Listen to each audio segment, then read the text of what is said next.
준비 찬송 491장 합시다.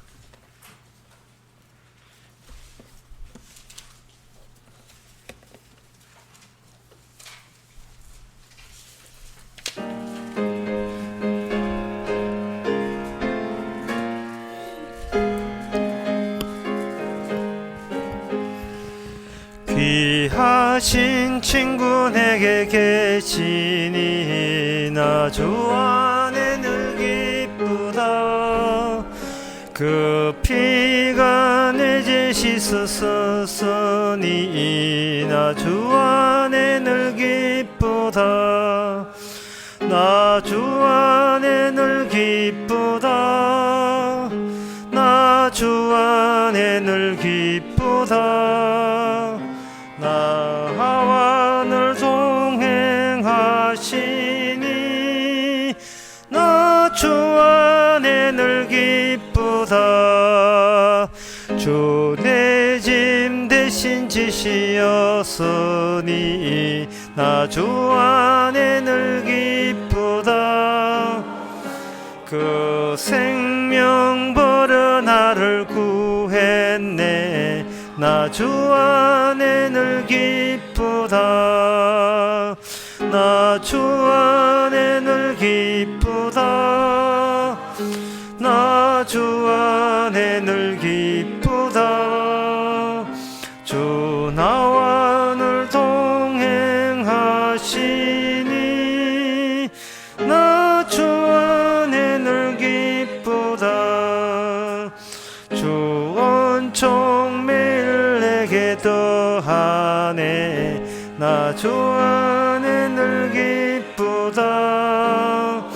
저 악한 죄길에서 지키네. 나 주 안에 늘 기쁘다. 나 주 안에 늘 기쁘다. 나 주 안에 늘 기쁘다.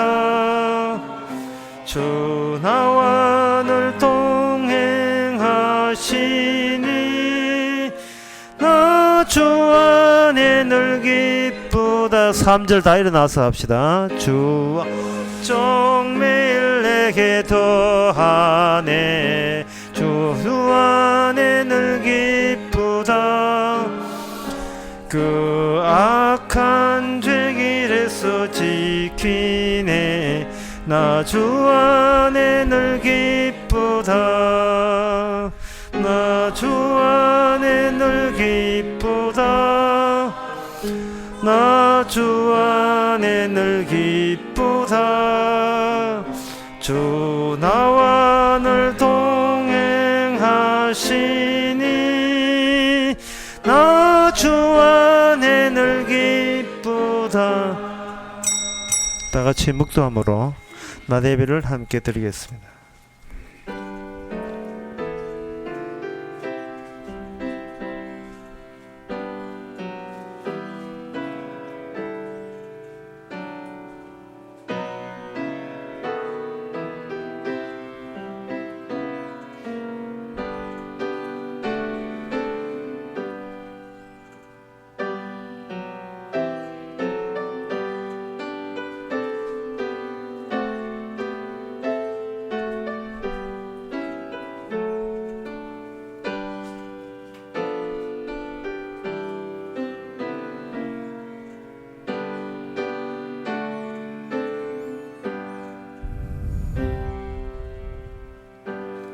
전하사 천지를 만드신 하나님의 아버지를 내가 믿사오며 그 외아들 우리 주 예수 그리스도를 믿사오니 이는 성령으로 잉태하사 동전 마리아에게 나시고 본디오 빌라도에게 고난을 받아사 십자가에 못 박혀 죽으시고 장사한 지 사흘 만에 죽은 자 가운데서 다시 살아나시며 하늘로서 전능하신 하나님 우편에 앉아 계시다가 저려서 산자와 죽은 자를 심판하러 오시리라. 성령을 믿사오며 거룩한 공예와 성도와 서로 통하는 것과 죄를 사하여 주시는 것과 몸이 다시 사는 것과 영원히 사는 것을 믿사옵나이다. 아멘. 여호와께서 집을 세우지 아니하시면 세우는 자의 수고가 헛되며 여호와께서 성을 지키지 아니하시면 파수꾼의 경성함이 헛사로다. 하나님 아버지 평생을 자기 성체 갖고 자기 세계 갖고자 공들여서 살아왔지만 주님 앞에 다 헛사인 것을 저희들 말씀을 통해서 미리 파악하게 하여 주시옵소서. 예수님의 이름으로 기도합나이다. 아멘. 교동문 23번입니다.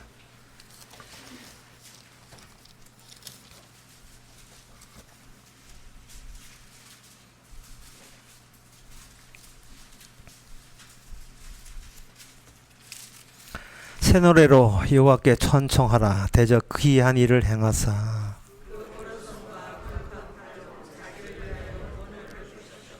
여호와께서 그 구원을 알게 하시며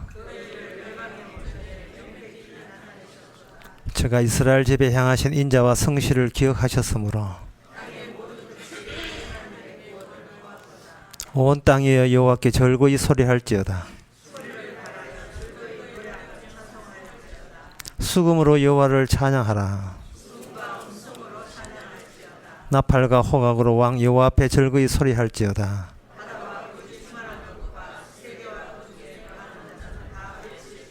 다 같이 합시다. 여호와 앞에서 큰 무리 박수하며 산악이 함께 절거히 노래할지어다. 아멘. 자리에 앉아서서 찬송가 98장 합시다.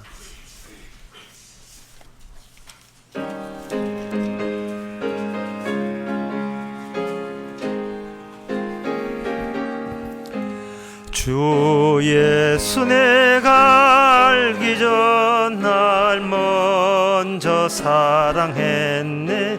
그 크신 사랑 나타나 내 영혼 거듭났네.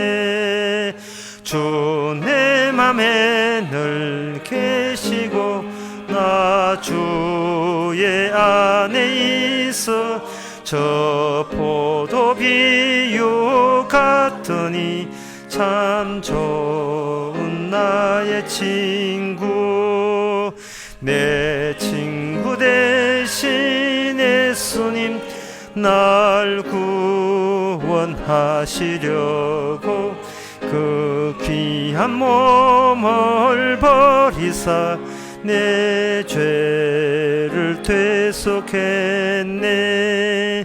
나 주님을 늘 믿으며 그 손을 의지하고 내 몸과 마음을 바쳐서 끝까지 충성하리.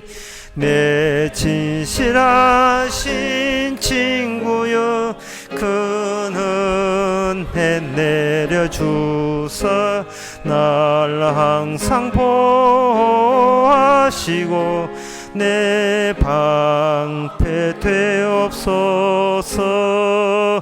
그 풍성한 참 사랑을 네 능히 끊을 소냐. 날 구원하신 예수는 참 좋은 나의 친구. 이 시간 다 함께 기도하실 때 이종승 장님 기도하시겠습니다.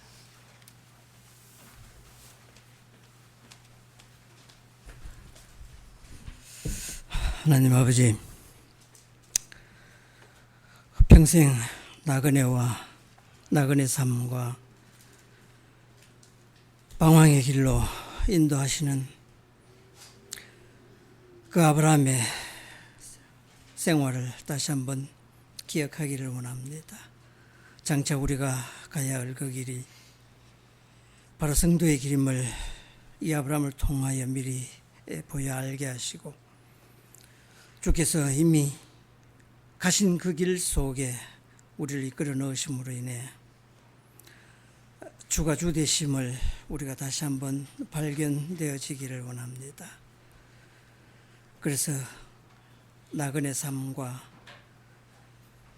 이 불편한 이 여정 속에서도 끊이지 않는 주님의 그 은혜가 우리를 감싸안고 성도가 가는 그 길 속에 함께 동행하고 있다는 사실을 잊지 않기를 원합니다. 그래서 고통 이 세상에 화려하고 이 세상에 즐거울지라도 그 나그네 그 길 속에 뒤돌아보면서 세상에 빠지지 않기를 원합니다. 그래서 늘 이 나그네 삶 속에 주어지는 그 삶의 방식이 바로 생명의 길과 영생의 길임을 우리가 믿을 수 있기를 원합니다. 그래서 늘 주께서 우리를 감사 안아 주시고 외로운 그 길에서 주님 이끌어 주시는 그 은혜로 우리가 늘 감사하며 살기를 원하오며 예수님 이름으로 기도드립니다. 아멘.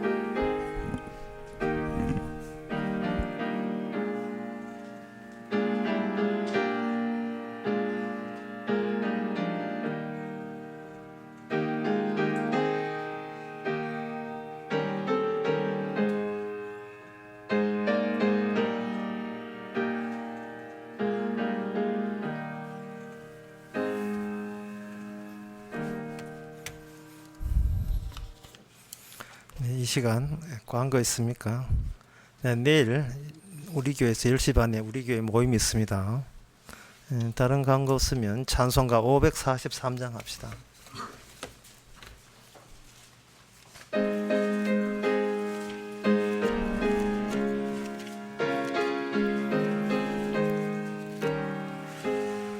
저 높은 곳을 향하여 날마다 나아갑니다.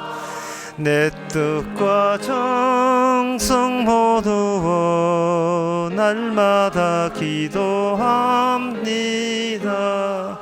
내 주여 내 발 붙드사 그곳에 서게 합소서.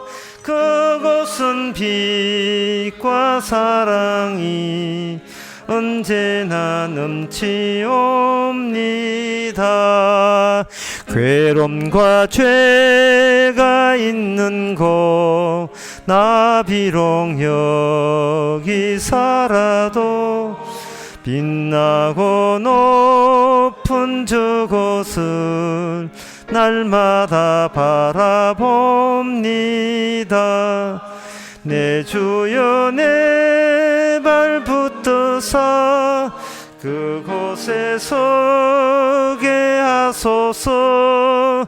그곳은 빛과 사랑이 언제나 넘치옵니다. 의심의 안개 걷히고 근심의 구름 없는 곳 기쁘고 참된 평화가 거기만 있사옵니다. 내 주여 내 발 붙드사 그곳에 서게 하소서. 그곳은 빛과 사랑이 언제나 넘치옵니다. 험하고 높은 이 길을 싸우며 나아갑니다. 다시금 기도하오니 내 주여 인도하소서. 내 주여 내 발 붙드사 그곳에 서게 하소서. 그곳은 빛과 사랑이 언제나 넘치옵니다. 내 주를 따라 올라가 저 높은 곳에 우뚝 서 영원한 복락 누리며 즐거운 노래 부르리. 내 주여 내 발 붙드사 그곳에 서게 하소서. 그곳은 빛과 사랑이 언제나 넘치옵니다.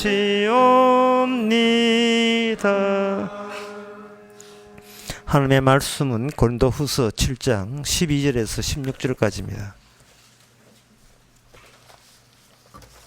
신약 성경 293페이지입니다. 12절부터 제가 읽습니다. 그런즉 내가 너희에게 쓴 것은 그 불의행한 자를 위한 것도 아니요 그 불의당한 자를 위한 것도 아니요 오직 우리를 위한 너희의 간절함이 하나님 앞에서 너희에게 나타나게 하려 함이로다.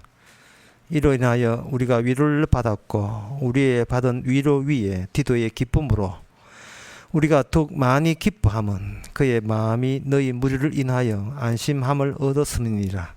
내가 그에게 너희를 위하여 자랑한 것이 있더라도 부끄럽지 아니하니 우리가 너희에게 이런 말이 다 참된 것 같이 디도 앞에서 우리의 자랑한 것도 참되게 되었도다. 저가 너희 모든 사람들이 두려워하고 떨므로 자기를 영접하여 순종한 것을 생각하고 너희를 향하여 그의 심정이 더욱 깊었으니 내가 너희를 인하여 범사에 담대한 고로 기뻐하노라. 아멘. 무슨 뜻인지를 무슨 말인지를 그냥 읽어가 하나도 몰라요. 이게 뭐라는 거야? 흔히 말하면 도대체 뭐라는 거야? 사도 바울이 우리가 대화를 걸지 않았는데 사도 바울이 대화를 먼저 걸어왔습니다. 누구한테? 고린도 교회한테 대화를 먼저 걸어왔어요. 그걸 대화를 걸어오면서 이런 투로 이야기합니다. 내가 너희에게 편지를 보냈는데 그것은 너희들이 이런 훌륭한 마음을 가졌다는 거예요. 어떤 훌륭한 마음을 가졌냐 하면은 사도님, 우리가 제대로 지금 신앙생활을 하고 있는 겁니까? 없는 겁니까? 그걸 판정을 받아야 되는데 그걸 판정받기 위해서 우리는 사도의 편지를 고대했습니다. 그런데 사도의 편지를 받고 보니까 우리가 신앙생활 지금 제대로 고린도전서 이야기입니다. 고린도전서에 먼저 쓴 편지를 받아보니까 우리가 제대로 하고 있군요 라는 소식을 듣고 이 나 사도가 디도, 우리 같이 있는 디도 팀이죠. 디도가 나와 얼마나 기뻐하고 하나님께 감사한 줄 모른다. 너무너무 우리가 기쁘다. 그래서 내가 너희들 첫 번째 편지한테 늘 책망한 것처럼 보이지만 사실은 너희들 속에 작용하는 하나님의 그 은혜가 어떤 식으로 작용하는지를 내가 뽑아보기 위해서 그래 의도적으로 아주 강력하게 나갔다. 근데 지금은 내가 너무 너희들 인하여 참 위로를 받는다. 고맙다 친구들아. 그런 내용의 이야기예요. 그런데 이것은 어디까지나 사도 바울이 일방적으로 고린도 교회를 일방적으로 그렇게 다가간 겁니다. 고린도 교회가 진짜 내 신앙이 좋은지 나쁜지 확인하기 위해서 사도한테 편지를 하고 궁금을 했는지 아닌지 그건 모르고 사도가 그렇게 너희들이 그렇게 나오기를 굉장히 간곡하게 기다렸다는 거예요. 쉽게 말해서 인간이 같은 인간이지만 고린도 교회 다닌 인간들만큼은 사람들 앞에서 저 어때요? 라는 식으로는 제발 살지 말고 주님 복음 앞에서 저 어때요? 이렇게 살아가는 모습을 보이기를 학수고대했다는 겁니다. 어차피 그 인생이라 하는 것은 죽을 때까지 예수도 자기 자신을 몰라요. 미리 땡겨서 알아야 돼. 미리 당겨서 내가 누군지를 알아야 됩니다. 그럼 미리 당기는 방법은 뭐냐? 사도로부터 우리한테 편지가 전달되면 미리 알 수 있지요. 왜냐하면 사도의 편지는 예수님이 쓰신 거기 때문에. 어차피 우리는 결국 예수님 앞에 설 거잖아요. 심판대 앞에 선다 이 말이죠. 나중에 죽어서 설 거 미리 땡겨서 서버리면 진짜 내가 누군지를 그때 알게 되잖아요. 그런데 그럴 때, 그렇게 일방적으로 지금 사도가 망해도, 고린도 교회가 망해도 전적으로 망한 건 아니구나 하고 내가 잠시 위로받았다는 그 이야기가, 이 이야기가 두 번째 편지를 통해서 고린도 교회에 전달되게 되면 지금 사도 바울은 에베소에 가 있어요. 에베소에 있으면서 디도한테 왔다 갔다 편지를 주고받는 겁니다. 세 번째 편지도 있어요. 성경에 안 나와 있지만. 미리 사도가 편지를 주고받고 하면서 사도가 뭘 하냐 하면 고린도 교회에 너희들이 얼마나 이렇게 너희들이 훌륭하구나 위로받았다고 말을 하지만 사실은 그 인간에게 위로받을 사도가 아니에요. 뭐한테 위로받느냐 하면은 하나님께서 비천하기 짝이 없는 그들을 여전히 은혜로서 천국 보내기 위해서 그들을 그에 덮쳐서 작용하고 있구나. 그 하나님의 손길에 위로받는 겁니다. 그게 6절에 나옵니다. 6절에 그러나 비천한 자들을 위로하시는 하나님이 디도의 오므로 우리에게 위로하였으니, 그 대목이 이게 정답이에요. 너희들 비천한 자예요. 참 이제 꼴값 들고 있는 거야. 정말 하나님 보시기에 무가치한 인간입니다. 찬송가 그게 나오잖아요. 이 쓸데없는 자. 하나님의 은혜로 이 쓸데없는 자. 하나님께서는 쓸데없는 자를 위로하심으로써 하나님이 스스로 자기 위로에 대해서 스스로 위로를 바라시는 겁니다. 하나님이 자기가 해놓고 그 자기 행위에 대해서 받는데, 그 과정에서 인간은 뭐로 등장하냐 하면 비천한 자로 등장하는 겁니다. 그래서 오늘 본문의 내용은 어떤 의미에서 고린도 교회를 기분 좋게 하는 말이 아니고 왕창 심적 부담을 주는 겁니다. 제발 내가 칭찬했다고 까불락까불락 대지 말고 그 비천한 그 모습을 제발 좀 유지를 해줘라는 거예요. 이 사도가 너희에게 원하는 것은 너희들이 우리 잘났지요 그런 걸 듣는 것이 아니고, 비천한 자에게 하나님의 위로가 주어졌습니다. 그런 고백, 그런 이야기가 듣고 싶은 거예요. 사도가. 사도뿐이 사도라 하지만 저기 사실은 주님이 그렇게 하시는 겁니다. 주님이 그렇게 하시는 거예요. 그런데 이 대목을 하면서 그동안 왜 고린도 교회가 이렇게 하나님의 은혜의 일방적인 은혜만 뽑는 식으로 고린도 교회나 에베소에 있는 우리 교회 사도 바울이나 다 같이 위로받지 않고 나오는 그 이유가 있어요. 그 이유가 12절에 나옵니다. 여기도 상당히 어려워요. 이 대목이 12절에 뭐가 되냐 하면, 그런즉 내가 너희에게 쓴 것은, 그 다음에 말부터 어려워요. 그 불이 행한 자를 위한 것도 아니요 그 불이 당한 자를 위한 것도 아니요. 요 대목입니다. 이 불이 행한 자도 위한 것도 아니요 불이 당한 자도 위한 것도 아니요 라고 사도가 이런 내용의 편지를 썼는데, 이 내용을 썼는데, 이 내용의 진리를 알려면 우리는 창세기 3장으로 가야 됩니다. 3장에 보면 아담이 에덴 동산에서 쫓겨나서 나온 첫 형편에 대해서 언급한 게 창세기 3장입니다.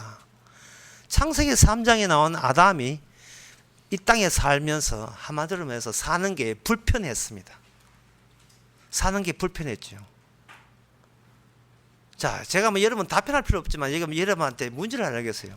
사람이 사는 게 불편하면 뭐가 나올까요? 이걸 꼭 묻고 싶어요. 자기 사는 게 참 엉망진창이고 불편하다면 반드시 튀어나오는 게 있어요. 뭐가 튀어나올까요? 자기를 피해자로 보는 겁니다. 자기를 피해자로 보여. 세상은 더럽고 나는 깨끗한데 더러운 세상 때문에 내가 불의를 당했다고 보는 겁니다. 이게 왜 어려운 문제가 되느냐 하면은, 그래서는 안 되기 때문에 어려운 거예요. 이게 그래서는 안 된다는 거예요. 비천한 자에게 그런 소리가 나와서는 안 되는 거예요. 그게 나오면 비천한 자가 아니에요. 정당한 자가 되어버립니다. 비천한 자가 아니에요. 아예 쓸데없는 자가 아니에요. 남은 쓸데없어서 나는 가치 있다고 우기는 자에게 되는 겁니다. 그렇다면 이 사도가 12절에서 한 편지 내용을 우리가 무슨 말인지 못 알게 돼요. 자기가 잘난 체 하게 되면. 하나님께서 아담을 이 땅에 보냈습니다. 이 땅을 추방시켰습니다. 추방시키고 난 뒤에 사는 게 불편했습니다. 불편하고 난 뒤에 인간들은 자기 정당성, 자기를 뭔가 피해자처럼 이렇게 생각하는 근성이 발휘되는 것이 창세기 4장에 이제 그때부터 시작되는 겁니다. 자기가 만약에 세상에 피해자처럼 의식이 들게 되면 불편한데, 내가 이런 불편함을 내가 감수할 내가 존재가 아니다 이 말이죠. 나는 이렇게 불편하게 사는 그런 레벨이 아닌데 사는 게 힘드니까 난 분명히 누구한테 억울한 입장을 당한 입장이다 이래 보는 겁니다. 뭔가 억울하다는 거예요. 사는 게. 그럼 억울하면 그 나에게 불의를 행한 자를 찾아서 공격하겠죠. 그 공격하다 보면 어디까지 오냐면 교회까지 와요. 그러면 교회는 뭐냐면 하나님 앞에 따지러 오는 데입니다. 하나님한테 따지러 오고 화풀이하고 그리고 죽여버리고 하나님을 죽여버리고 신을 죽여버리는 겁니다. 이게 창세기 3장부터 시작했어요. 따라서 모든 인간은 이러한 공식에서 외회가 없습니다. 모든 인간이 하나님 믿는 것은 처음에는 따지기 위해서 믿다가 나중에는 하나님 걸리면 하나님 죽여버린다 하는까지 나가는 본성을 우리는 줄기차게 아담으로부터 물론받은 겁니다. 이거 모르면 우리는 비천한 자 아닙니다. 비천한 자 되지 아니하면 위로하시는 하나님도 몰라요. 성경을 백독 청독하고 교회를 40년 50년 백날 대해 봐도 걸리기만 해도 하나님 죽여버린다는 그런 생각이 내 안에 자리 잡고 있다는 것을 본인이 인정하지 아니하면 신앙생활을 헛수고한 거예요. 제가 지난 수요일날 설교하면서 그런 이야기 했잖아요. 제발 좀 그 믿음 좀 버리라고. 믿음 때문에 구원을 못 받, 예수 믿어서 구원 못 받는 거예요. 안 믿으면 구원 받는데 믿어서 구원 못 받는 거예요. 믿는다는 게 자기는 잘했다는 거예요, 자꾸. 남은 안 믿지만 나 예수 믿으니까 나 얼마나 잘했다는 거예요, 자꾸. 믿음이 자기 구원을 방해해요. 믿어봤자 가짜인데 그걸 자꾸 앞장 세운다니까요. 믿어봤자 가짜인데 그렇게 잘 믿으면 내 산을 한번 옮겨봐라. 그건 또 산 또 옮기지도 않아. 산에 놀러 갈 생각하지 산을 옮길 생각도 안 해. 그러면서도 믿으니까 그 다음 어쩌라고. 믿으니까 네 인생 책임지라는 거예요. 하나님 왜? 하니까 사는 게 불편하다는 겁니다.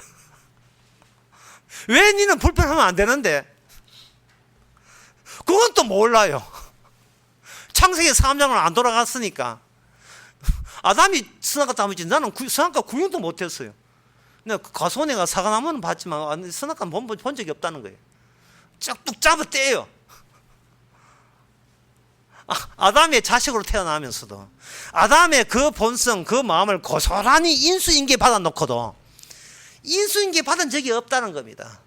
사더 할 때 왜 추가적인 사더 폭탄은 왜 사더 그거는 왜 말 안 했냐 이거죠. 인수인계 뭔가 잘못됐어. 인수인계를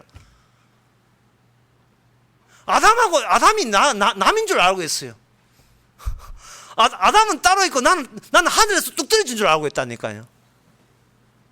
아담이 불편하면 우리도 불편해요. 분명히 창세기 3장에서 성경 언급했습니다. 네가 인생을 불편하게 사는 것은 저주받았기 때문이다. 저주받고 있기 때문에 그렇다. 왜 저주받아야 되는가? 생명나무에 건초도 안 것이니까 영생이 없는 것이니까 저주는 당연한 것이다. 그러니까 네가 사는 동네는 어떤 원칙이 가동되느냐 하면은 저주가 계속해서 발생되고 생산되는 그런 원칙이 그런 조건이 꽉 짜여진 낭비 없이 조건이 짜여진 낭비 없이 생산되는 그런 세계에 지금 놓여 있다는 겁니다. 거기에 대해서 그러면 우리는 왜 그러면 왜 저는 선악과 그 정도 못했는데 아담이 따먹어놓은 거 왜 우리가 내가 고생을 해야 됩니까? 그러면 주님께서 알고 싶어? 알고 싶습니다. 기다려봐. 그 다음에 나온 게 창세기 4장입니다. 그게 뭐냐 하면 악이 딱 엎드려 있다가 악이 가인을 덮쳐요. 등 뒤든지 하든 뭐 덮쳐요. 딱 덮쳐버리면 가인은 호구가 되는 겁니다. 악마의 호구. 악마의 아바타가 돼요. 시키는 대로 해야 돼요. 자, 지금 질문이 뭐냐 하면 우리는 불편하다. 사는 게 불편하다. 왜 불편하냐? 저주받아서 그렇다. 왜 멀쩡하게 난 아무 한 것도 없이 왜 태어나자마자 저주받아야 되는 거 이유가 뭐냐? 그걸 알려줄까? 알려주다오. 그때 이제 하나님께서는 악마로 하여금 인간을 덮치게 만듭니다. 인간을 딱 덮치게 만들어 버리면 인간에게는 내부가 어떤 거냐 하면은 나를 불편하게 있는 요소는 내가 알아서 제거해 버린다는 겁니다. 그러면 가인을 누가 불편하게 했느냐 하면 동생 아벨이 불편하게 했어요. 그럼 동생 아벨을 왜 갑자기 차에 좋던 동생이 왜 불편한 존재가 되었느냐 하면은 하나님께서는 이 가인의 제사를 받지 않고 동생의 제사만 받았기 때문에 그걸 알게 된 내가 불편한 거예요. 그런데 동생의 제사를 받고 내 제사 안 받는 게 왜 불편하냐? 거기에 대해서는 가인은 영문을 모르겠어요. 영문을. 우리는 인생을 이렇게 힘들게 살면서 왜 힘들게 사냐? 영문을 몰라요.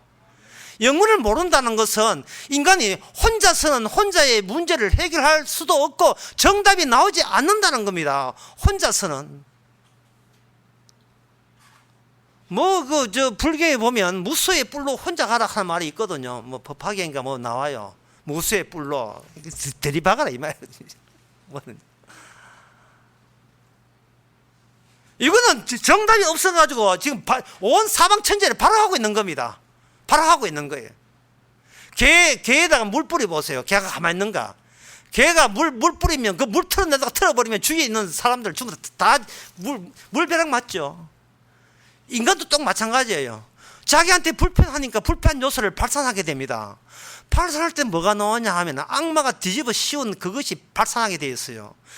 이 말은 뭐냐면 가인은 영문도 모르는 채 악마가 그 내부에 장착되어 들어오는 겁니다. 쉬운 예를 들면 일본에서 얼마 전에 일본에서 어떤 의사들이 개발한 게 있어요. 형광물질을 피 속에 집어넣어서 글루코스가 어떻게 이동하는가를 추적하는 추적기를 개발했답니다. 글루코스는 당이고 당의 정과 감소가 원활치 않으면 그걸 당뇨라 하거든요. 그러면 당 속에 글루코스를 추적할 수 있는 글루코스의 비드, 그 사슬, 거기에 추적할 수 있는 추적기가 있다면, 그러면 그 의사들은 뭐만 추적하면 되냐 하면 이 당이 어떻게 이동하냐 그것만 추적하면 되잖아요. 하나님께서 가인에다가 가인이에 덮어 씌웠던 그 마귀의 요소를 해놓고 그걸 형광물질을 추적기로 추적만 하면 되는 거예요. 그러면 가인 입에서 뭐가 나오냐 하면은 하나님이요 왜 저를 이렇게 불편하게 만듭니까? 네가 동생을 죽였잖아. 나는 몰래 죽였습니다. 인간은 내 안에 뭐 하나 들었냐 하면은 나를 불편하게 하는 요소를 제거하되 그걸 몰래 해요. 몰래. 그래서 나온 유명한 논리가 몰래한 사람. 그거 관계 없습니다. 그대 기억하는 거예요. 뭔가 몰래 하는 거예요. 모든 행동을 몰래 해요. 몰래 하고 외부에서는 입을 닦아버리거든요. 몰래 하고 입 닦고. 이 언제 걸리느냐 하면 청문회 할 때나 걸리지. 우리 같은 건 청문회 할 기회도 없고 청문회 나오라고 할 사람도 없잖아요. 저보고 국무총리 하려고 한 사람들은 저는 위장 전입한 적 없습니다. 어쨌든 하지만 모든 인간은 몰래 해놓고 그 몰래를 감추는 방식으로 모든 행동들이 정렬되어서 차례차례로 나옵니다. 이런 행동을 하게 되면 가면서 들키면 안 돼. 이거거든요. 내 불편함을 제거하기 위해서 남의 사정 보지 않고 거기에 대해서 공격을 해대했고, 그것도 내 불편함이 이유예요. 상대방 사정은 볼 것도 알아주지도 않아요. 내가 불편하기 때문에 욕하고 공격하고 태클 걸고 악플 달고 하지만 그게 들켜버리면 나한테 보복이기 때문에 불편하기 때문에 해기는 해놓고 하고 시집이 되고 아무 일이 없는 것처럼 멀쩡해가지고 제가 어때요? 본사는 없기 때문에. 가인은 돌신을 줄 때 볼사는 없었습니다. 그런데 이 고자질을 잘하는 이 땅이 고자질을 잘해요. 네가 동생을 죽였잖아 하게. 누가요? 땅에서 하늘로 부러지는다는 겁니다. 그까지는 가인이 몰랐지. 땅이 고자질을 할 줄은 몰랐어요. 다시 말해서 그 땅은 하나님으로부터 그 땅에 쫓겨난 아담의 후손을 저주하도록 하는 그러한 장치가 계속 가동되는 겁니다. 참, 사람이, 여자가 임신하고 해산할 때 고통이 당한다 하거든요. 이건 맞는 말인지 모르겠지만 제가 아는 한 해산할 때 고통 당하는 동물은 인간밖에 없습니다. 제가 아는 한, 나중에 인간 말고 있습니다 할 수 없지만 제가 아는 한 인간만 고통스러워요. 그런데 아기 놓으면서 고통스러우면서 왜 이 불편함을 내가 감수해야 되는가? 아기 놓으면서 막 남편 욕한다는 거예요. 니 때문에 내가 아프다는 거죠. 그러면 그 남편과 결혼하게 하신 분 누굽니까? 결국 또 하나님이라. 결국 하나님. 예. 결국 책임자는 모든 책임 하나님이. 하나님 때문에 내가 불편한 거예요. 그게 무슨 고백이냐 하면 바로 마귀가 하는 고백이거든요. 이게 뭔가 귀신 뒤집어 씌웠어요. 그래서 하나님께서는 귀신 마귀 뒤집어 씌우게 해놓고 그걸 계속 추적하는 겁니다. 그게 아담의 용도예요. 우리 인간의 용도가 그런 용도입니다. 하나님께서는 다 이게 쓸데없는 자라고 하지만 가만히 보면 쓸데가 있어요. 인간은 죄를 생산하고 악을 만드는 게 쓸데 있어요. 선도 악이고 악도 악이에요. 선악같이 몽땅 다 악이에요. 성악가 그것 가지고 이게 어디에 설렸고 악을 짓는 데 서게 돼 있어요. 그 어디에 서느냐? 자기의 불편함에 대해서 따지고 반발하고 반항하는데 나의 모든 윤리 도덕이 거기에다가 총동원되고 양심까지 거기다 다 엎쳤어. 이 정도로 착하게 사는데 하나님 내한테 해준 건 뭐가 있습니까? 라고 신에게 반발하는 용도로 쓰이는 겁니다. 인간이라는 게. 그러면서 하나님 말은 오늘 보면 마찬가지예요. 나는 불의를 당했습니다. 나는 착한데 그 나쁜 놈들이 나를 이렇게 인생을 힘들게 만들었습니다. 나는 착한데. 복음은 이야기합니다. 피해자, 가해자 그런 거 따지지 마라. 나는 너한테 그런 소리 들으려고 편지한 게 아니다. 불의한 자, 정당한 자, 이제는 그러한 인식 자체가 우리 주님 십자가 앞에서 그게 노출되어 가지고 내가 이 나라에 대해서 뭔가 전혀 알 수도 모르면서 살았구나. 그러한 나는 정당한데 남이 나빴습니다라는 그런 나쁜 마음을 내어가는 그 정도로 나는 비천한 존재고 진짜 쓸데없는 존재입니다라는 고백할 때 그 위로가 내가 원했던, 내가 듣고 싶었던 위로라는 거예요. 사도가. 가인이 하나님 앞에 들킵니다. 들켜놓고 가인을 추방시켜버려요. 그 자리에서. 그렇다면 하나님께서 가인을 동생 죽였다고 죽이지 않습니다.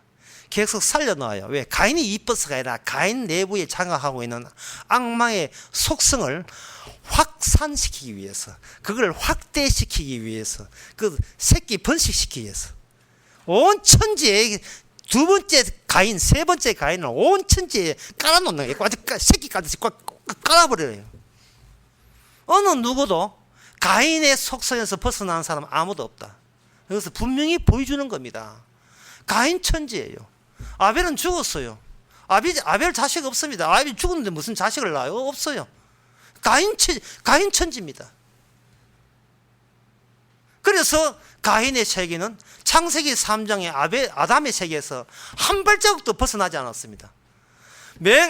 아담이 당하는 불편함의 범주가 더 내용이 더 깊어졌고 그 내용이 더 뚜렷해졌죠. 그 이유가 뚜렷해진 거예요. 첫 번째 아담은 또 돌아서면 잊어버리면 다시 해야. 첫 번째 아담은 불편하다. 왜 불편합니까? 네가 저주받아야 돼. 그 저주를 왜 받습니까? 이유 알려줘. 마귀와 더불어, 악마와 더불어 사니까 저주는 뻔하게 늘 다가와야 되고, 우리는 저주를 받아야 마땅하고 악마의 한해 혹으로서 종으로서 살아가면서 우리 내부에서 나타나는 현장은 뭐냐 하면은 억울합니다. 이럴 수는 없습니다. 제가 이런 고생할 존재는 아닙니다. 예. 내가 선악적 사고방식 보기에 나는 착한데 남들이 나빠서 그 나쁜 놈이 나를 인생을 이렇게 엉망진창으로 만들었습니다. 예. 이런 식의 불평과 핑계가 계속해서 나올 수밖에 없습니다. 그러면 창세기 3장에서 4장에서 세상 끝나는 거 아니거든요. 그 다음에 5장, 4장, 5장 계속 이어집니다. 그 이어지는 내용은 뭐냐 하면은 네가 그런 소리 하는 것 때문에 네가 피해자가 아니라 나는 피해자를 우기는 그 우김 때문에 진정한 피해자를 하나님께서 개입하시면 그때마다 거기서 새롭게 발췌되어 나오는 방식이 마지막 때 예수 그리스도까지 쭉 이어지는 것이 인간 세계입니다. 이 인간 세계라는 것은 뭐냐 하면 각자 독자적으로 자기만 착하고 남들은 나를 불편하게 만들었고 이 착한 나를 이렇게 힘들게 많은 그러한 요소들로 깔려있기에 나는 구원돼야 되고 저는 지옥 가도 뭐 괜찮고 그런 것에 범람되어 있는 세상에 우리가 어느 날 1900 몇 년도에 주민등록 앞에 짤에 나오죠. 태어난 겁니다. 이 세상에. 그러면 예수님까지 오기까지 그 악마의 요소가 들어있다는 것은 그 다음에 그거 내부에 창착되는데 그 창착되는 요소가 뭐냐? 그게 법이라는 겁니다. 율법을 이제 우리 내면에다가 주께서는 내면까지 이렇게 심어줘 버려요. 율법을. 우리 안에 법이 들어가 버려요. 우리 안에 법이 들어버리면 그때부터는 우리는 내 안에 있는 법을 내가 비교를 하게 되는 겁니다. 내가 비교를 하면서 그 법을 가지고 자기를 우수한 존재, 이런 불편함과 이런 고생을 안 해도 되는 존재로 그 법을 우리 속에 누가 그걸 다루느냐 하면은 악이 그렇게 다루게 돼 있어요. 여러분 이상한 일로 듣지 마세요. 로마서 7장 이야기하고 있는 겁니다. 제가 성령 받은 사도 바울이 자기 내부를 까보니까 성령 받은 사도 바울이에요. 구원 받은 사도 바울이 자기 내부를 깨보니까 자기는 선을 하고 싶어도 자기 안에 악이 들어있어가지고 자기는 꼼짝도 못해요. 전에는 사도가 전에는 내가 사는 게 왜 이렇게 사는 게 힘들지, 몸도 아프고 왜 이렇게 사는 게 힘들지, 생존하는 게 힘들었던 그것이 성령 받은 사도의 입장에서는 이제는 사는 게 힘든 것이 아니고 선을 행하고 싶어도 내가 악으로 사로잡힌 이것이 오라 공고한 사람, 내가 힘들게 살아가는 이유가 돈이 없어 힘든 게 아니고 어쩔 수 없이 내가 가는 곳마다 죄를 생산하고 죄를 치어야 된다는 이것이 자기는 너무너무 자기한테 힘들다는 거예요. 성령 받았기 때문에 그런 겁니다. 성령 안 받았으면 사는 게 힘들다고 전부 다 남 다 죽으라 할 거예요. 사는 게 힘들다고. 성령 받았기 때문에 지금 살고 죽고 밥 먹고 사는 게 문제가 아니고 하나님의 영광이 되지 않는다는 이 살아가는 이 모습 자체가 주님의 영광이 되지 못하고 주님의 의가 되지 못한다는 거예요. 하나님이 요구하는 걸 들어줄 수가 없다는 겁니다. 죄를 지을 수밖에 없기 때문에. 그러면 죄를 지을 수밖에 없는 근본 그 토대는 제가 아까 이야기했습니다. 그거 뭐냐? 자기를 가해자로 보지 않고 자기를 자꾸 피해자로 보는 거예요. 내가 죄증보다 더 많은 벌이 내한테 주어져서 내가 힘들게 살아간다 이 말입니다. 그러니까 이렇게 되니까 단독적 의지를 갖고 있어요. 단독 의지거든요. 그럼 단독 의지라면 아까 제가 이야기하는 형광물질을 집어넣고 추적하는 주님의 하시는 일의 도구라는 거, 주님의 하시는 일을 늘 하나의 쥐씨름에서 그렇게 한 거예요. 쥐씨름에서 쥐에다가 형광물질 집어넣어가지고 지금 글리코스가 당이 어디까지 이동하는 걸 지켜보듯이 추적하듯이 주님이 추적하시는 분이고 우리는 우리 속에 율법을 집어넣고 율법을 통해서 우리가 어떠한 율법에 대해서 어떠한 반응을 나타내는가 한번 추적해 보는 겁니다. 제가 이런 말을 이렇게 하니까 상당히 여러분이 좀 어려워하는 것 같은 데서 신명기 28장 15절을 제가 한번 읽어보겠습니다. 이 신명기 28장 15절은 신방 가서는 절대 나오지 않는 대목입니다. 여러분 신방 갔다고 치고 제가 이 말씀 한번 들어보겠습니다. 너가 만일 하나님의 여호와의 말씀을 순종하지 아니하여 내가 오늘날 내게 명하는 명령과 규를 지키지 아니하면 모든 저주가 내게 임하고 내게 미칠 것이니 너는 성읍에서도 저주를 받으며 들에서도 저주를 받을 것이요 또 내 광주리와 떡반죽 그릇이 저주를 받을 것이요 내 몸의 소생과 내 토지의 소산과 내 우양의 새끼가 저주를 받을 것이며 내가 들어와도 저주를 받고 나가도 저주를 받을 것이다. 문장 끝에 같은 단어가 나올 때는 이것은 그냥 랩을 하는 게 최고예요. 스웨그여가 랩을 하는 거예요. 장단 맞춰서. 네가 성읍에 저주를 받을 것이며 들어가서 저주를 받을 것이며 이런 식으로 계속 저주를 같은 단어를 계속 쓰는 거예요.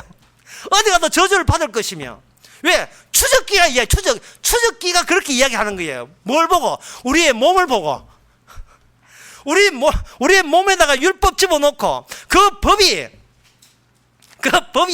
계속해서 저주를 유발시키는 그러한 유발 요인으로서 우리 안에 작용하는 겁니다. 네가 법을 어겨놓고도 복을 받을 생각을 해. 이 염치 사가지 없는. 근데 네가 법을 알고서도 네가 못 지켰으면 당연히 그는 저주 받아야지요. 지금 사람들은 지금 문제가 뭐냐 하면은 이 하나님의 이 언약, 하나님의 약속은 복음은 제껴두고 은밀한 곳에서 들키면 안 되는 영역에서 주님하고 거래를 지금 진행 중입니다. 거래하고 있어요 지금 주님한테. 주님 이렇게 잘못했지만 헌금 받으시고 이렇게 좀 이렇게 봐주시기를. 자꾸 주님하고 거래하라는 거예요. 거래. 어디가 주님하고 거래합니까? 누구 좋아라고? 우리 속에는 마귀 좋아라고 거래하겠어요? 주님 보시기에 우리는 그냥 마우스예요. 마우스. 그냥 컴퓨터 앞에 있는 마우스도 되고 그 주새끼들 마우스도 되고 그냥 마우스라니까 마우스. 그러니까 가지고 노는 마우스예요. 그냥. 사도 바울도 마찬가지예요. 사도 바울이 공고한 사람이라 해가지고 사도 바울이 지옥 갔습니까? 그런 소리 나온다는 게 그게 바로 천국 갈 사람의 이기 때문에만 나오는 이야기예요. 예. 돈 없다고 짜증내는 게 아니고 사도 바울은 지금 내가 선하고 말씀대로 지키고 싶지만 못 지키게 된다는 이것 때문에 자기가 참 화가 난다 이 말입니다. 내 손으로 내가 어찌할 수 없다는 게 이게 자기로부터 자유 아닙니까? 내 손으로 내 죄를 내 손으로 처리하거나 해소할 수 없다는 거예요. 내 손으로 내 죄를 처리할 수 없다는 말은 내게 주어진 불편함을 내가 그걸 삭제하거나 약화시킬 수 있는 그 자격자가 못 된다는 겁니다. 내가 인생을 어렵게 살아간 것에 대해서 내가 원상 회복해 주세요. 이럴 수는 없습니다고 한패 대들 수 있는 그런 권리다 자격이 없다는 이야기예요. 그걸 안다는 게 자기로부터 자유 아닙니까? 에이씨, 그냥 사람들 살자. 이게 자유 아니에요? 이걸 왜 권쳐야 됩니까? 어차피 마우스인데요. 아니, 마우스 바뀐다고 뭐 컴퓨터 잘 만든 사람 아니잖아요. 그 마우스는 그냥 달려있는 거예요. 주님한테 달린 채 주님이 서시고자 하는 데서 서시면 되잖아요. 뭐가 어려워요, 인생이. 인생이 고민거리가 뭐가 있어요? 그냥 마우스로 티릭 해가 그렇게 해가 쓰면 되잖아요. 마우스 끈 떨어졌는가? 이 끈이 떨어졌는가? 컴퓨터 따로 놀고 마우스 따로 놀면 그거는 고장난 마우스지요. 로마서 7장에 이렇게 공고한 사람이라고 이야기할 수 있는 이유가 여기 로마서 7장 1절에 보면 그게 나옵니다. 7장 1절에 보면 이런 이야기 내었어요. 뭐 다 1절은 알겠습니다. 이런 이야기입니다. 남편을 성도는 2번 결혼해야 된다는 거죠. 한 번은 필히 결혼해야 돼요. 누구하고 결혼하면 법하고 결혼해야 돼요. 법하고 결혼하게 되면 법이 남편이고 인간은 아내가 되는 겁니다. 남편이 주가 되는 거예요. 법이 주가 되고 법은 주가 되게 되면 우리는 법을 못 지키는 한 계속해서 저주받아야 돼요.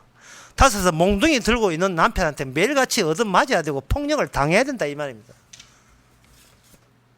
불편하지요. 왜? 저주가 주어졌는데 안 불편할 수 있겠어요? 신명기 28장에 신만 갈 때는 절대 안 나오는 기절. 예, 이 가정에 들어도 저주받고 나와도 저주받고 하시기 바랍니다. 왜? 이런 신방을 할 수가 없잖아요. 예, 고3입니까? 떨어졌습니다. 보나마나. 이런 신방을 할 수 없잖아요. 예. 그러나 성경에 나와 있다 이 말이죠. 이 성경이 우리 마음속에 오거든요. 그러니까 교회에 나와서 열심히 기도하고 뭐 헌금하고 전도하는 것은 바로 내 속에 있는 이 저주가 일어나면서도 나는 항상 피해자야. 내가 이런 인생을 이렇게 벌 받을 필요 없어 하고 해놓고 하나님 입 닫고 하나님 이 정도로 착합니다. 그 티내기 위해서 교회 나오는 거예요. 근데 그게 잘 효과가 없잖아요. 효과 없으면 이제 금요가 철학까지 합니다. 따지기 위해서. 왜 저렇게 이런 벌을 이래 나온다고요? 그것도 안 되면 새벽기도 나오죠. 그것도 안 되면 이제는 죽여버리고 교회 안 나오죠. 효과 없더라. 신명기 7장에서 하는 것은 결혼을 2번 해야 된다는 사람을 여러분 잊으면 안 돼요. 첫 번째는 무조건 저주받던 남편이 와서 무조건 몽둥이 치는 거예요. 우리는 철도 없이 14살 때 시집 간 거예요. 그냥 아무것도 그것도 모르고 시집 가는지 이제 그 사탕 준다고 사탕 사다 보니 시집 와 있는 거예요. 그냥 몽둥이를 매일 패는 거예요. 이것도 제대로 못하고 식기명도 못 지키고 이것도 못하고 똑바로 못하면 저주야. 나도 저주받고 나도 저주받아요. 이런데 성령이 오되면 결혼을 한 번 더 해요. 한 번 더 한 게 뭐냐 하면은 이제는 그런 남편으로부터 죽었고 그 남편이 죽었대요. 그 남편은 죽었고 이제는 뭐냐 하면은 남편이 죽은 게 아니라 율법에 대해서 죽음을 당했으니 너희가 그리스도 몸으로 말미암아 율법에서 죽음을 당했으니 우리가 이렇게 얻어맞고 있으니까 가정폭력이잖아요. 가정폭력인데 가정폭력 신고 112 신고받고 와가지고 막 여기에 배치받은 순경 경찰이 와서 112 신고 들고 와가지고 얻어맞고 완전히 얼굴이 막 벌에 명이 들어가지고 막 코피가 나고 난 아줌마를 데리고 가는 거예요. 데려가 둘이 살림을 차리고 새로 결혼한 거예요. 순경이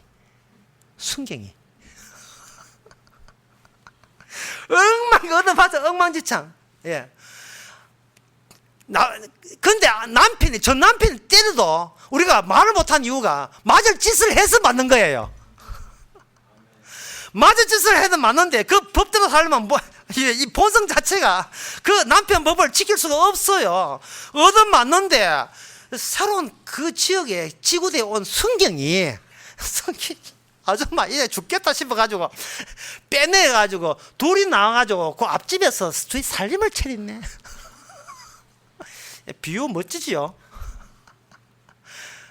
살림을 차렸는데 이미 못 지키는 걸 뻔히 알기 때문에 그냥 뭐하면 매일같이 용서만 해요. 이 남편은 또 반대라. 몽둥이 저거 떼는 게 아니고 아이고 이 비천한 자, 이 쓸데없는 자, 내가 그다 해야지 누가 그다 주겠노. 이래가지고 맨날 사랑만 하고 용서만 하고 긍휼을 입혀준다는 겁니다. 이게 로마서 7장에 나온 2번 결혼 이야기예요.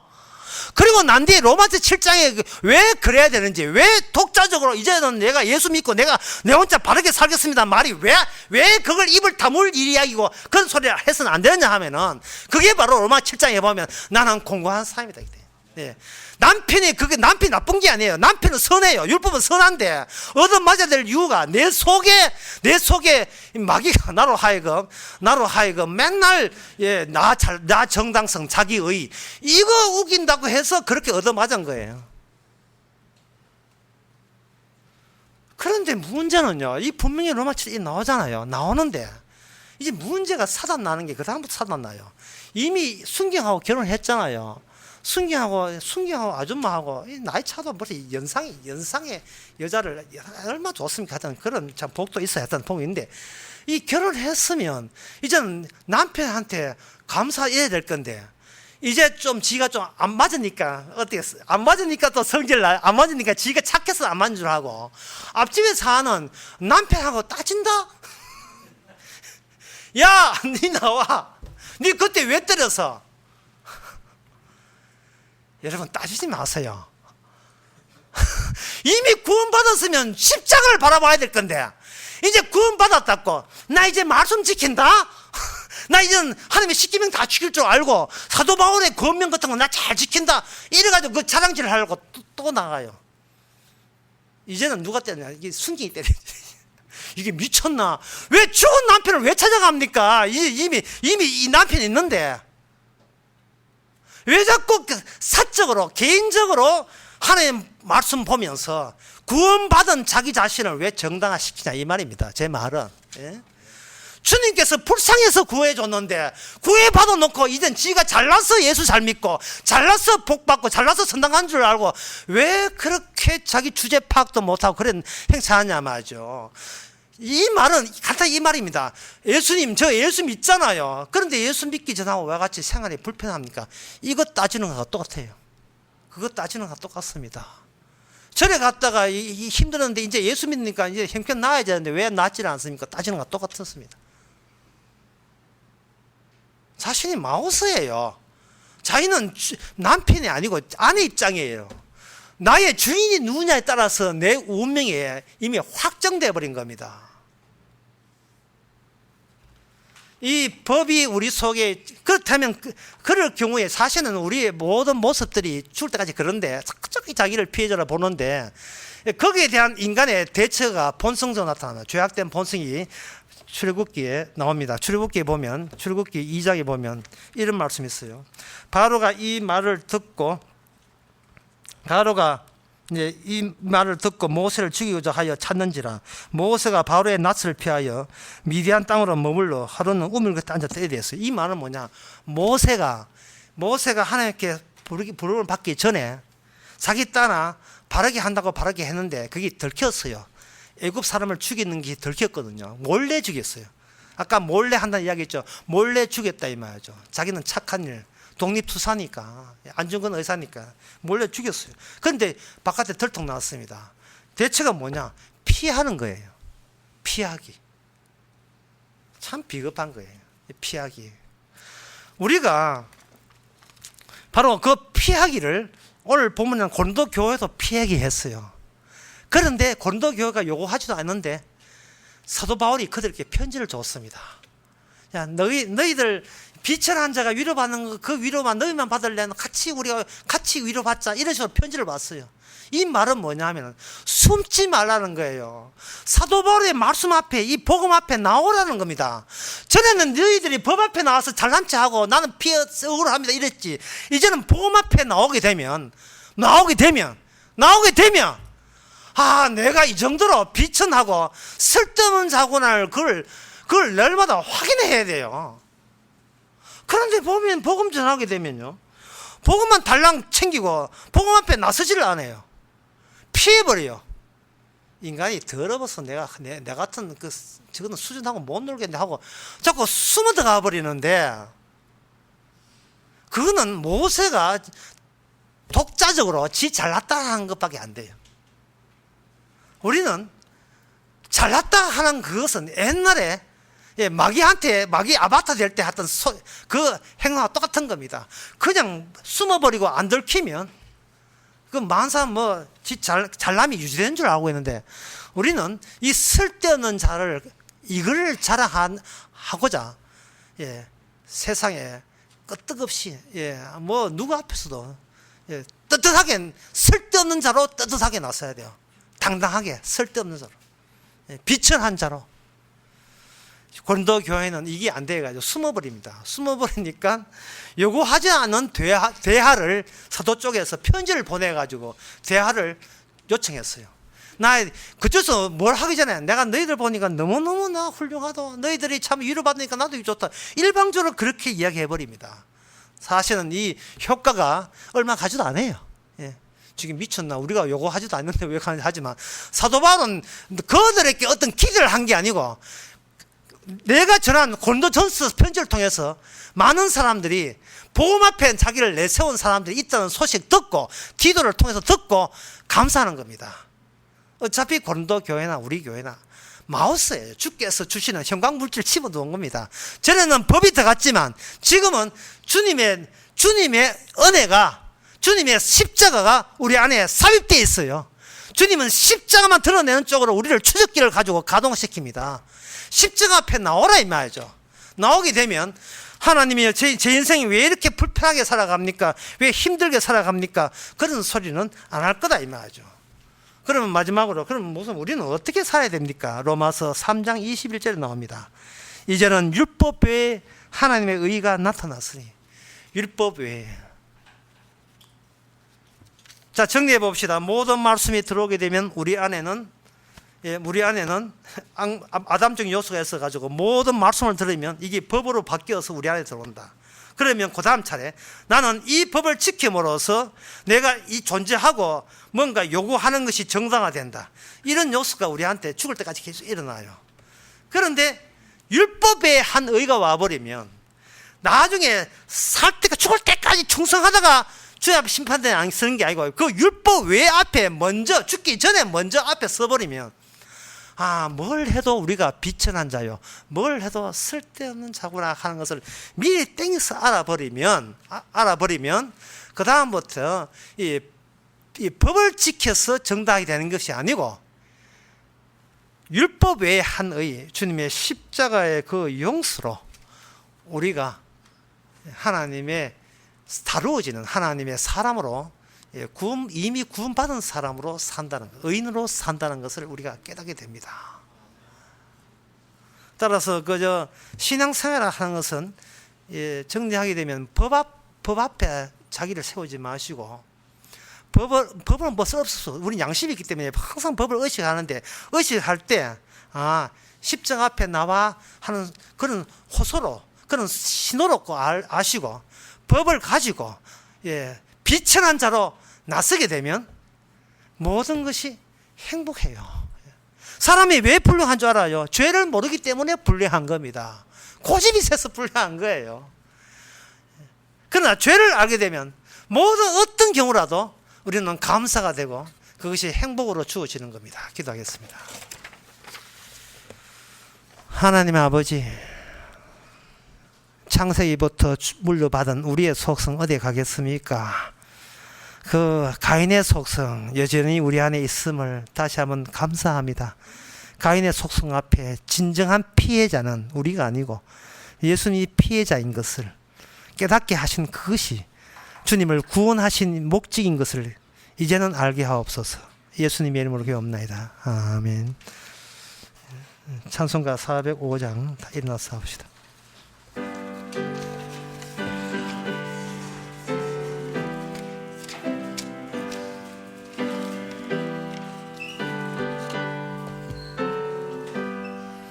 나 같은 죄인 살리신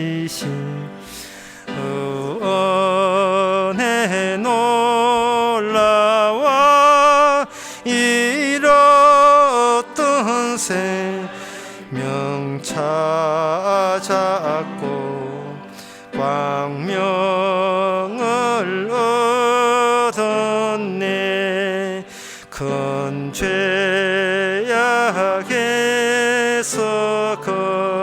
건지신 주 은혜 고마워. 나 처음이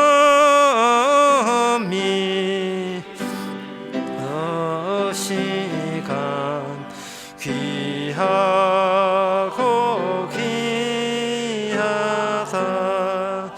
이제껏 내가 산 것도 주님의 은혜라. 또 나를 장차 본향에 인도해 주시리. 거기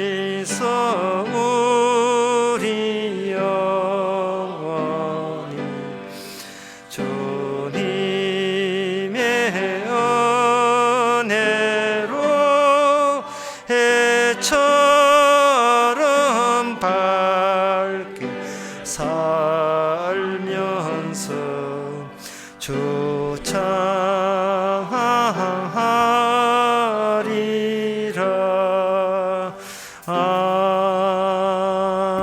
아멘. 기도합시다. 지금은 우리 주 예수 그리스도의 은혜와 하나님의 크신 사랑과 성령의 충만하심이 이제는 십자가를 피하지 말고 늘 십자가를 바라보면서 행복만 받는 모든 성도에게 주 이름으로 축원하나이다. 아멘.